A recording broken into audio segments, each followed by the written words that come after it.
Ici la Terre, ici la Terre. Tout le monde est prié de redescendre. Le voyage est fini. Ici la Terre, ici la Terre.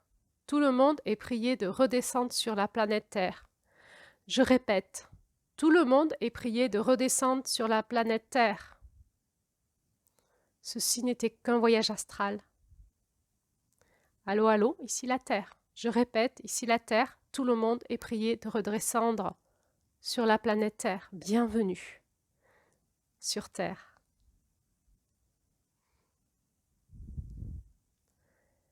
Ah là là, je ne sais pas si vous écoutez cet audio après le conte de Celle qui voit loin, ce conte amérindien d'Avril que Julie nous a lu. Si ce n'est pas le cas, vous pouvez l'écouter sur ce podcast. Vous comprendrez un petit peu mieux de quoi je parle là tout de suite. Le conte d'Avril, Celle qui voit loin, est le troisième conte. Et donc, avril est le troisième mois de la porte de l'Est, la porte du masculin sacré. Le mois d'avril vient nous aider à intégrer ce que nous avons abordé en février et en mars. Et nous allons donc clôturer ce mois-ci l'espace du masculin sacré. Je vous donnerai mon analyse de ce conte dans probablement 2 vidéos, 2 audios de vidéos. Mais avant, je crois qu'il est nécessaire d'avoir 2 ou 3 autres vidéos d'introduction parce que, comme peut-être vous l'avez vu, ce conte d'avril est constitué de plusieurs strates, nous parle de plein d'enseignements différents et d'une richesse incroyable. Et pour pouvoir l'aborder, il va me falloir un peu de temps pour pouvoir vous l'expliquer ou l'expliquer aux personnes qui n'ont pas la connaissance de ces notions-là. Le mois d'avril correspond, le conte du mois d'avril correspond à une énergie que nous avons tous et tout en nous, qui est une partie de notre masculin sacré. Ce n'est pas une qualité spécifique à certains, mais c'est une qualité que nous avons tous et toutes. Dans cette vidéo-là, je vais vous présenter le travail que j'ai découvert sur Internet d'un homme que je ne connaissais pas et c'est une vidéo qui est venue à moi sur YouTube alors que je me mettais en écoute de comment vous présenter ce conte d'avril. J'ai découvert cette vidéo sur YouTube. J'ai découvert la chaîne d'un homme qui fait des montages vidéo pour nous expliquer ce qui se passe dans le cosmos.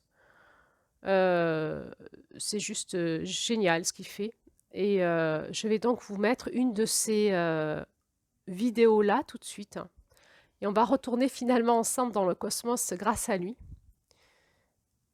Peut-être pour nous ouvrir un petit peu plus l'esprit, pour repartir, pour changer d'angle de vue, pour repartir dans un recul, pour aller dans cet espacement à l'intérieur de nous, de la réalité finalement de ce que l'on vit, qui est bien au-delà de ce que nous voyons.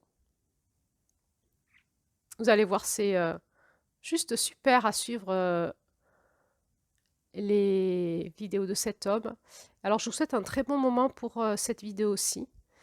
Ensuite, dans un deuxième audio, j'aborderai avec vous la notion du voyage astral. Et ensuite, sauf s'il y a des surprises supplémentaires qui viennent au fur et à mesure de la création des vidéos, mais on abordera ensemble mon analyse sur ce conte et ensuite les blessures liées à l'énergie d'avril. Alors, je vous souhaite un très beau visionnage. N'hésitez pas à aller faire un tour sur la chaîne de cet homme. Il y a énormément de vidéos très intéressantes. Et je vous dis à bientôt pour les prochaines vidéos. Bon mois d'avril à vous.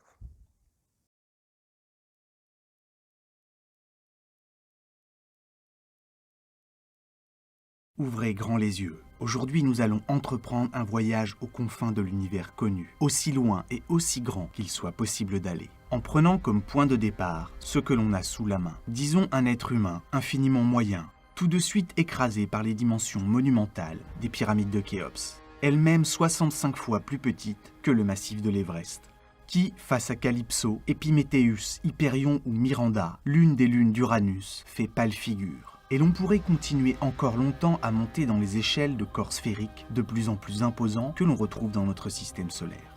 Et voici maintenant notre Terre, un monde sur lequel, en marchant avec tonicité à raison de 30 km par jour non-stop pendant 2 ans, vous pourriez espérer effectuer un trajet de l'ordre de quelque chose comme ça.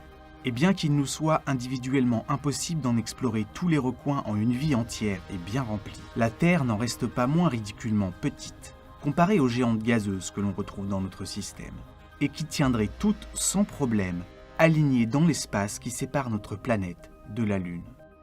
Et tout ce dont nous venons de parler n'est rien face aux dimensions du Soleil, qui avec son diamètre d'1 391 000 km est suffisamment large pour que l'on puisse y faire tenir 10 fois la géante Jupiter, ou encore 109 fois la Terre.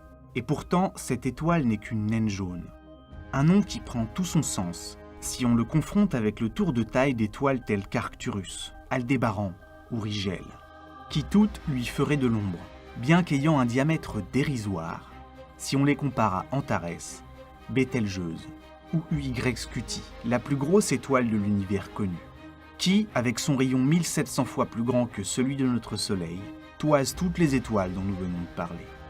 Et qui toutes, Scuti y compris, sont en réalité d'une taille dérisoire au regard de celle de quelque chose dans lequel nous sommes tous, le système solaire. Pour tenter d'en toucher du doigt l'immensité, revenons à l'échelle de notre Soleil et confrontons-le à Mercure, la première des planètes du système. Sur cette image, les proportions sont bien respectées, mais les distances, elles, ne le sont pas. Et lorsqu'elles le deviennent, Mercure, une fois positionné sur son orbite, se retrouve visuellement réduite à la taille de quelques pixels. Et remplacer le Soleil par Arcturus, Aldébaran ou Rigel ne permet en aucun cas d'atteindre l'orbite de la petite planète. En prenant de la distance pour accueillir le reste du cortège, on se rend compte qu'avec Antares, les orbites de Mercure, Vénus, la Terre et Mars se retrouveraient toutes dans l'étoile, dont la surface resterait malgré tout encore bien loin d'atteindre la première des géantes gazeuses. Que la géante Bételgeuse viendrait, elle, à peine léchée. Quant à la monstrueuse UY Scuti, sa surface n'atteindrait même pas l'orbite de Saturne, et serait encore distante de Neptune de quelques 3 milliards de kilomètres. Un nombre qu'il est extraordinairement difficile de se représenter. C'est pourquoi, de plus en plus confrontés à des distances hors normes, énormes, nous allons devoir nous mettre à parler en temps-lumière, pour se rendre de la surface de la plus grande étoile de l'univers connu à celle de Neptune. Un grain de lumière, le truc le plus rapide de l'univers, mettrait 3 heures. 3 heures à filer dans l'espace à la vitesse prodigieuse de 299 792 km par seconde. Pour tenter de se représenter cette vitesse proprement astronomique, dites-vous que le temps que vous clignez des yeux, une fois et un grain de lumière pourrait effectuer un tour de la Terre. Arrêtons-nous 1 seconde 3 sur cette idée. Et voilà qu'elle s'est rendue de la Terre à la Lune. Mais revenons à notre immensité, dont Neptune n'est qu'un point de départ. Pour penser plus grand, il nous faut aller plus loin, à la rencontre de la sonde Voyager 1, qui est actuellement l'objet fabriqué des mains de l'homme le plus éloigné de notre monde. Lancée en 1977, cette sonde fuse depuis dans l'espace, à quelques 62 000 km par heure. Et après 42 ans de trajet a progressé 160 fois plus vite qu'une Formule 1. Elle ne se trouve qu'ici, à une distance au Soleil de l'ordre de 6 fois celle de Neptune. En 2012, Voyager 1 a dépassé la limite de l'héliosphère, la bulle d'influence des vents solaires, et file depuis dans le milieu interstellaire. Pourtant, bien que distante de quelques 22 milliards de kilomètres de notre étoile, elle n'a même pas encore parcouru l'équivalent d'une journée-lumière, et est encore très loin d'être sortie du système, qui, pris au sens fort, comprend l'ensemble des objets célestes gravitant autour du Soleil. Et tout ce dont nous venons de parler tient maintenant ici. Dans cette image à l'échelle, on distingue l'orbite de Neptune, et là, la position actuelle de Voyager 1 comparée à la course de Sedna autour de notre étoile. Cet objet transneptunien, de près de 1000 km de diamètre, possède une orbite aux dimensions délirantes. Lorsque Sedna passe par ici, elle est alors 5 fois plus éloignée du Soleil que ne l'est Voyager 1 aujourd'hui. Pourtant, même alors, cette planète naine se trouve encore dans notre système. Car l'emprise gravitationnelle de notre étoile s'étend sur des distances beaucoup plus vastes. Pour véritablement s'en extraire et espérer en atteindre les confins, il va nous falloir traverser un nuage aux dimensions démesurées. Un nuage vers lequel Voyager 1 est actuellement en train de filer. Et tout ce dont nous venons de parler apparaît ridicule et tient maintenant en entier dans cette petite bulle, où l'on distingue l'orbite de Sedna comparée aux dimensions du nuage d'Oort. Ensemble de poussière, de glace d'ammoniac, de méthane, d'eau et de milliards de comètes qui entourent notre étoile, telle une bulle éparse. On estime que Voyager 1 devrait prendre au minimum 1200 ans avant d'atteindre les bords intérieurs du nuage. Et entre 20 000 et 30 000 ans, une fois rentré dedans, avant d'en sortir, pour enfin dépasser la frontière gravitationnelle de notre système. La sonde n'aura alors parcouru qu'une distance équivalente au quart de celle qui nous sépare de l'étoile la plus proche de nous, la modeste naine rouge Proxima Centauri, située à seulement 4,2 années-lumière du Soleil. Sur cette image, au vide poignant, les étoiles ne sont pas à l'échelle, car leur taille serait alors inférieure au pixel. Aussi démesurés que soient les ordres de grandeur que nous avons atteints, il existe dans l'univers des objets, ou plutôt des structures, dont les dimensions peuvent rivaliser, voire dépasser tout ce que nous venons de survoler. Pour s'en convaincre, accueillons à l'échelle la nébuleuse de l'œil du chat, celle de l'Esquimau, de la Lyre, de l'Altaire, ou encore de l'Hélice, qui s'étale elle sur des distances de l'ordre de celles qui nous séparent de Proxima. La démesure de cette image s'exprime à elle seule dans chaque petite structure de gaz effiloché que l'on observe sur ses pourtours, car chaque filament est ici plus grand que la taille de notre système Soleil interne. Quant à la nébuleuse du Crabe, une structure constituée de flots de matière stellaire éjectés par l'explosion d'une étoile aujourd'hui disparue, il nous faudrait encore reculer pour en saisir toute l'immensité. Évidemment, toutes ces nébuleuses ne se retrouvent pas dans notre voisinage proche, et à proximité ne veut pas nécessairement dire visible. Avec les distances, les luminosités apparentes fondent comme neige au soleil. Songez qu'un hypothétique observateur, situé à 50 années-lumière de nous et doté d'une vision sensiblement identique à la nôtre, ne verrait pas notre soleil. Proxima Centauri, bien qu'elle soit 10 fois plus imposante que notre monde, tout en étant à l'échelle de l'espace, littéralement la porte à côté, est pour nous, depuis la Terre, invisible à l'œil nu et n'a été découverte au moyen de télescopes qu'en 1915. Sur les 6000 étoiles qu'il est possible de voir à l'œil nu, par de belles nuits sans lune, seules 133 sont situées à moins de 50 années-lumière de nous, alors que l'on a pu en dénombrer la présence de 1800 au moyen de nos télescopes. Environ un tiers se situe dans une région de 250 années-lumière de rayon, et la quasi-totalité de celles visibles sans assistance technique tiennent dans cette petite sphère, une région de 1000 années-lumière de rayon qui n'est qu'une infime partie de la Voie lactée, notre galaxie. Une structure large de 100 000 années-lumière et épaisse de 1500. Pour arriver à en éprouver la taille, dites-vous que si on réduisait le Soleil aux dimensions d'un globule rouge, toute proportion gardée, la Voie lactée serait alors aussi grande que l'Europe. Et aussi étrange que cela puisse paraître, notre galaxie fait partie de celles que nous ne verrons sûrement jamais en entier. Car pour espérer atteindre un point suffisamment excentré pour en prendre un cliché la capturant en entier, il faudrait, à la vitesse de la sonde Voyager 1, quelques 550 millions d'années. Toutes les images que vous enverrez, comme celle-ci, ne seront jamais que des vues d'artistes, des reconstitutions effectuées à partir des données recueillies depuis l'intérieur, de là où nous sommes, à 25 000 années-lumière du centre. Depuis la Terre, nos télescopes modernes, en scrutant le ciel, nous donnent un aperçu splendide des quelques 300 milliards d'étoiles qu'on pense qu'elles comportent. Ils permettent aussi d'y découvrir des structures dont les dimensions rivalisent avec celles nous séparant des étoiles proches, telles que la nébuleuse d'Orion, ici comparée à la distance du Soleil, à Proxima, elle-même face à la nébuleuse de la Rosette, ou encore de la Carène. Toutes ces nappes de poussière, de gaz et d'étoiles font partie de notre galaxie, qui était au début du siècle dernier la seule de l'univers connu. Aujourd'hui, nous avons du mal à en estimer le nombre. Dans l'univers, on en trouve partout, et ce, quelles que soient les directions où l'on regarde. Il y a quelques années, les astronomes ont pointé le télescope spatial Hubble vers un coin extrêmement sombre et petit du ciel. À l'œil nu, sa taille apparente équivaut à la distance d'une tête d'épingle, que l'on tiendrait à bout de bras. Et après 1 million de secondes de temps d'exposition, ils ont obtenu ceci. L'une des photos les plus extraordinaires jamais prises par des humains. Un petit nombre des points lumineux que l'on y voit sont des étoiles proches sur le devant de la scène. Mais le reste, tout le reste, n'est que galaxie. Sur ce seul cliché, en analysant finement toutes les données, on a pu en identifier près de 10 000. Et cette photographie n'est qu'un morceau dérisoire, une infime portion du ciel, représentée ici, à côté de la Lune. Il faudrait faire environ 23 millions de photos comme celle-ci pour couvrir l'ensemble de la voûte céleste. Notre Voie lactée n'est donc pas seule, et le bestiaire des galaxies dont elle fait partie comprend une quantité astronomique d'objets de forme et de taille variées. Certaines, comme Zwicky 18, sont irrégulières et à peine plus grandes qu'une nébuleuse, 6000 fois plus lumineuse que celle d'Orion, à qui la voilà en taille comparée. NGC 604. Cette nébuleuse dite du triangle n'est pourtant rien de plus qu'une tache parmi des dizaines d'autres à l'échelle de sa galaxie haute. Ici comparée à M82, qui bien que 2 fois plus petite que la nôtre, est 5 fois plus lumineuse, du fait des taux exceptionnels de naissance d'étoiles qui s'y déroulent. Quant à M104, la galaxie dite du sombrero, elle possède, elle, un cœur à l'intensité déroutante qui lui donne un aspect de chapeau.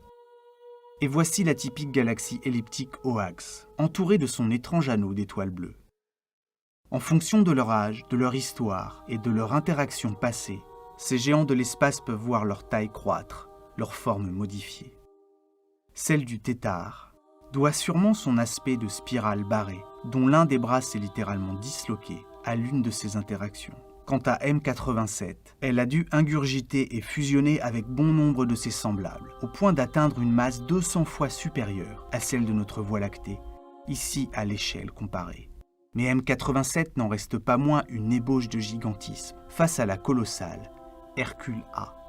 Dotée d'impressionnants jets de matière et d'énergie provenant d'un trou noir hyperactif dissimulé en son centre. Cette galaxie, bien que 1000 fois plus massive que la nôtre, n'en reste pas moins 2 fois moins lourde et 4 fois moins étendue que celle qui reste à ce jour la plus grande galaxie de l'univers connu, IC 1101, un monstre abritant plus de 100 000 milliards d'étoiles. Mais encore une fois, à trop comparer des tailles, nous en perdons de vue les distances, positivement monstrueuses, qui séparent tout ceci.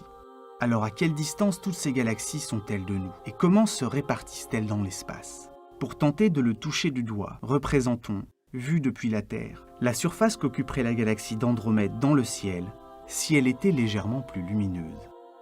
Située à 2,5 millions d'années-lumière de nous, Andromède fait partie de notre voisinage galactique, notre amas local. À l'échelle de l'espace, c'est la maison à côté.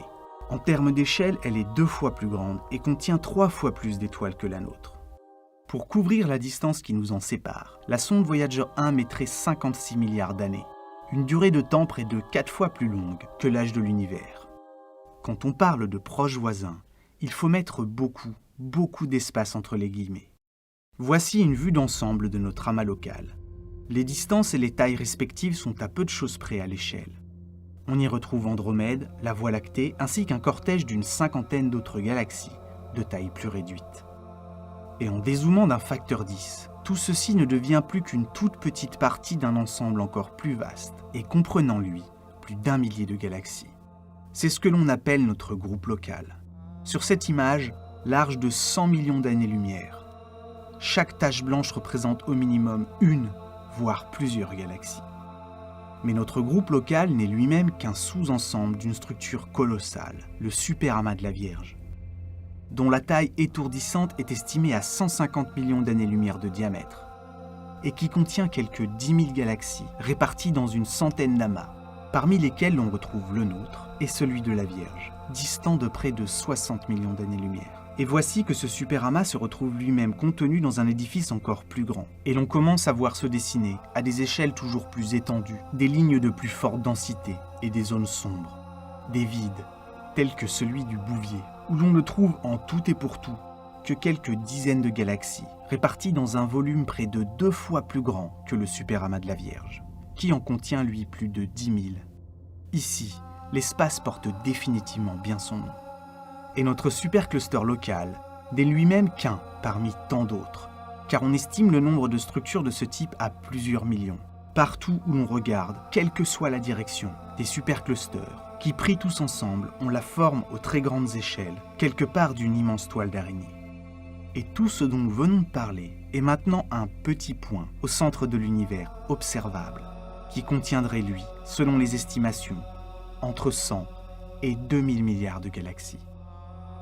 Au-delà des bords de cette image, la géographie assourdissante de l'univers connu s'arrête, visuellement, mais l'univers, lui, continue. Car nous n'avons pas atteint là une limite, une frontière infranchissable. Ces confins du cosmos ne marquent que le pourtour d'une sphère de 45 milliards d'années-lumière de rayon, qui comprend toutes les galaxies dont la lumière a eu le temps de nous parvenir. Au-delà de cet horizon cosmologique, que trouve-t-on? Certainement des milliards d'autres superamas de galaxies, vu que l'univers, lui, se poursuit. Jusqu'où et quand est-ce que ça s'arrête? Nous n'en savons rien. Il est probable que cette immensité, déjà incroyablement difficile à appréhender, soit elle-même ridiculement petite au regard de la taille de l'univers, pris en entier. Il est même possible que cela ne s'arrête jamais, que l'univers soit infini et que les dimensions de cet au-delà soient elles-mêmes au-delà de tout ce que l'imagination est capable de concevoir. Car l'infini est une idée sans image. Sur Terre, certains n'aiment pas penser à l'univers, à ces espaces qui nous dépassent.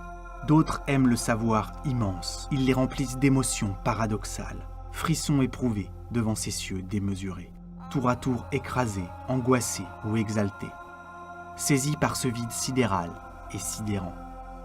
Ces étendues nous émeuvent, attendrissent et abîment nos égos, en nous faisant comprendre que nous ne sommes que des humains, sur une planète, dans une galaxie, et peut-être même au sein d'un univers, parmi tant d'autres. Et parfois, elles nous élèvent au-dessus de nous-mêmes et nous obligent à nous tracasser pour l'essentiel. Pour nous écrire, c'est simple: univers observable, supercluster local, superamas de la Vierge, amas galactique local, galaxie spiralée, Voie lactée, bras d'Orion, 25 000 années-lumière du centre, système solaire, troisième planète tellurique en partant de l'étoile, la Terre. Ici la Terre, ici la Terre. Tout le monde est prié de redescendre. Le voyage est fini. Ici la Terre, ici la Terre. Tout le monde est prié de redescendre sur la planète Terre. Je répète, tout le monde est prié de redescendre sur la planète Terre. Bienvenue sur Terre.